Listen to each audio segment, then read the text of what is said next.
பங்குனி உத்திரத்து அன்னைக்கு நான் எப்படி விரதம் இருந்தேன்ற வீடியோ தான் இது. காலைல சூரியன் வரக்கு முன்னாடியே எந்திரிச்சு குளிச்சுட்டு வந்தாச்சு.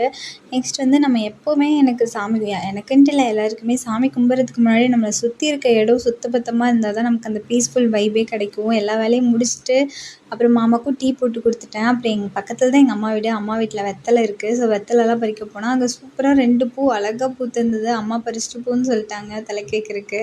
அதுக்கப்புறம் எல்லாம் பறிச்சுட்டு, முருகருக்கு எப்போவுமே செவ்வரளி தான் ரொம்ப பிடிக்கும். ஸோ அது கிடச்சா எடுத்துக்கோங்க.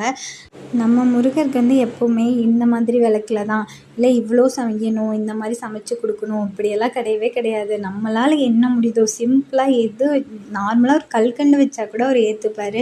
ஆனால் நம்மளால் முடியுது அப்படின்னா கண்டிப்பாக செஞ்சு வைக்கலாம். நான் என்னோடய பிஸி டேஸ்லேயும் என்னால் என்ன முடியுமோ அதை நான் சாமிக்காக செய்வேன். சரி, இன்னைக்கு பங்குனி உத்திரம், இன்றைக்கி வந்து விரதம் இருக்க போகிறோம்.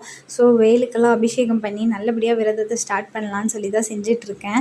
வேலுக்கு அபிஷேகம் பண்ணும்போது மனசுக்கு அவ்வளோ ஒரு திருப்தியாக இருந்தது. மனசே அவ்வளோ லேசாக இருந்தது. நீங்கள் யாரெல்லாம் வேலுக்கு அபிஷேகம் பண்ணியிருக்கீங்கன்னு எனக்கு மறக்காமல் கமெண்ட்டில் சொல்லுங்கள். பங்குனி உத்திரம் உங்களுக்கு எப்படி போச்சுன்னு மறக்காமல் கமெண்ட்டில் சொல்லுங்கள். என்னால் என்ன முடியுமோ அதை கடவுளுக்கு பண்ணிவிட்டு உட்காந்து பார்க்கும்போது அவ்வளோ ஒரு நிம்மதியாக இருந்தது. கடைசியாக வந்து தூப ஆராதனை காட்டிட்டு மலர்களையும் தூவிட்டேன். ஓகேங்க, இந்த டேயில் வந்து வெறும் தண்ணியை மட்டும் குடித்து சாயந்தரம் வரைக்கும் இருக்க போகிறேன். அதுதான் என்னோடய விரதம். பார்ட் 2 வீடியோ வந்து நெக்ஸ்ட்டு வரும். நான் கோயிலுக்கு போனது, பிரசாதம் எல்லாருக்கும் கொடுத்ததெல்லாம் கண்டிப்பாக பாருங்கள். மறக்காமல் சப்ஸ்கிரைபும் பண்ணிடுங்க.